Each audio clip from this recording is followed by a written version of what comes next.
बोल पा रही है। रैंप कौन उतारा? सबसे पहले जिम्मेदार कौन है? किसकी सरकार थी जब उसका डीपीआर बना था? तो उसके बाद उस समय नगर विकास मंत्री कौन थे? सीपी सिंह।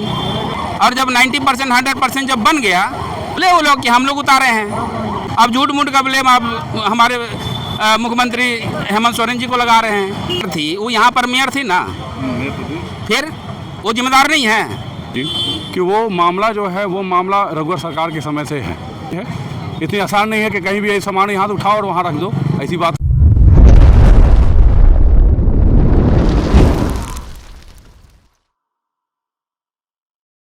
जी मैम, सरना कोर्ट के लेकर के सड़क पर है, आप लोग उसमें शामिल है, क्या आगे? देखिए, सरना कोर्ट की मांग जो है वो जायज़ है।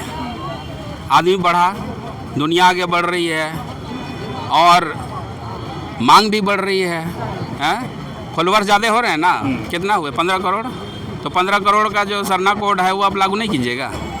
क्यों नहीं लागू करना चाहते? आपका प्राइवेट प्रॉपर्टी है, आप लागू कीजिए। जब फादर जॉन हुपमैन CNT एक्ट और SPT एक्ट दे सकता है, इतना बड़ा जो आपको CO वीडियो सब ये सब अंग्रेज दे के चला गया है। आपको उराव मुंडा हो खड़िया, उसके बाद आपको खतियान दे के चला गया। आपको एगो डॉक्यूमेंट बनाने में आपको दिक्कत है, क्यों?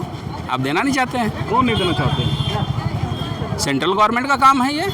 जो वहाँ रजिस्ट्रार बैठे हुए हैं, सेंट्रल गवर्नमेंट किसकी चल रही है? भाजपा की चल रही है, तो उनको देना काम है। क्यों नहीं देना चाहते हैं?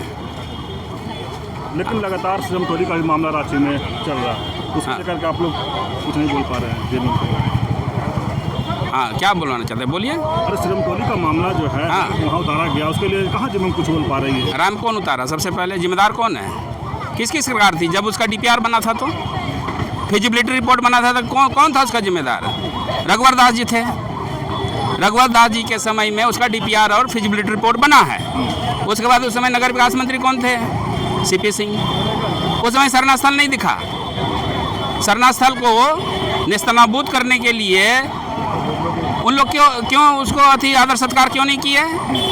और जब 90% 100% जब बन गया, तब आज जो है सरना स्थल में हम रैंप उतार दिया बोल रहा है। रैंप कौन उतारा? बोले वो लोग कि हम लोग उतारे हैं। आप ही बताइए। आप स्ट्रक्चरल एनालिसिस जानते हैं आप? हाँ। क्या होता है? जब सिविल इंजीनियरिंग में स्ट्रक्चरल एनालिसिस में आपको लोड देखा जाता है, ठीक है? लोड क्या है? Pressure per unit area. और वो लोड जो है, अगर 1 mm भी अगर आप बिल्डिंग बना रहे हैं ना, 1 mm भी अगर इधर से उधर हो जाए ना, तो पूरा बिल्डिंग गिर जाएगा। आपको टेक्निकल चीज़ मालूम नहीं है। जब आप डीपीआर बनवाएं, जो आप कंसल्टेंट यूज़ किए, उसे पूछिए कौन बनवाया, कौन नियुक्त किया, कौन टेंडर किया। सारा सुपुर्द तो आपने किया है। अब झूठ मूठ का ब्लेम आप हमारे मुख्यमंत्री हेमंत सोरेन जी को लगा रहे हैं कि उन्होंने रैंप उतार दिया। जो उतारा तो वो तो अभी बच रहा है।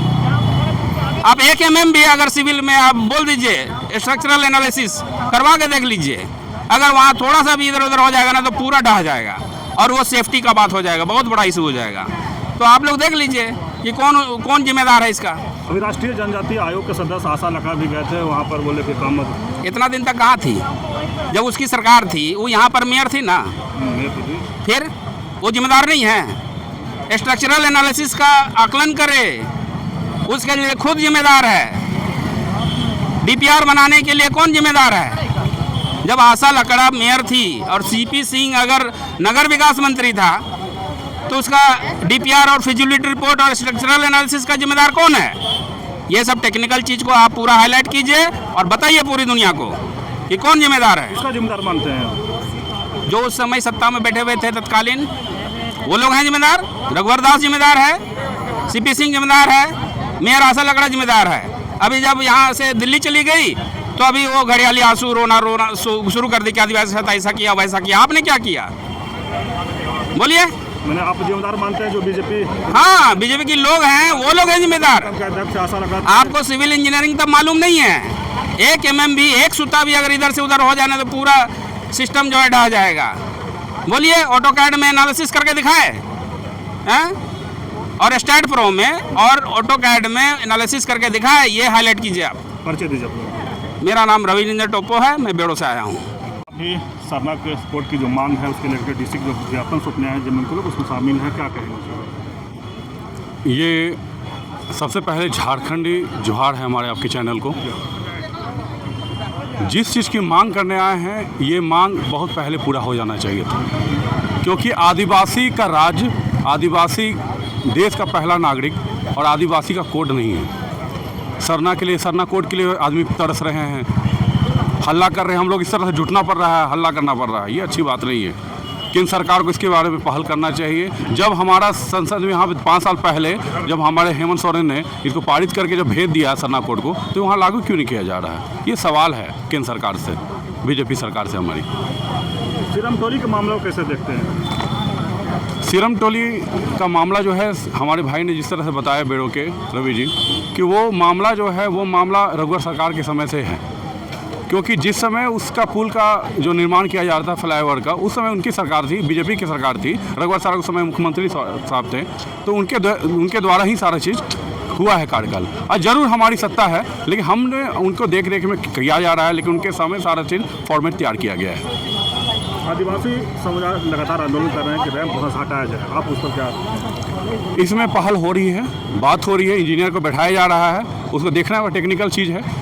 इतनी आसान नहीं है कि कहीं भी ये सामान यहाँ तो उठाओ और वहाँ रख दो, ऐसी बात नहीं है, टेक्निकल चीज़ है। और ज़रूर आदिवासी समाज के साथ, सरना धर्मावलंबियों के साथ न्याय होगा और अधिकार उनको मिलेगा, उनका धर्म के साथ कोई खिलवाड़ नहीं होगा। अच्छा, रोशन तिग्गा, मैं मांडर से आया हूँ।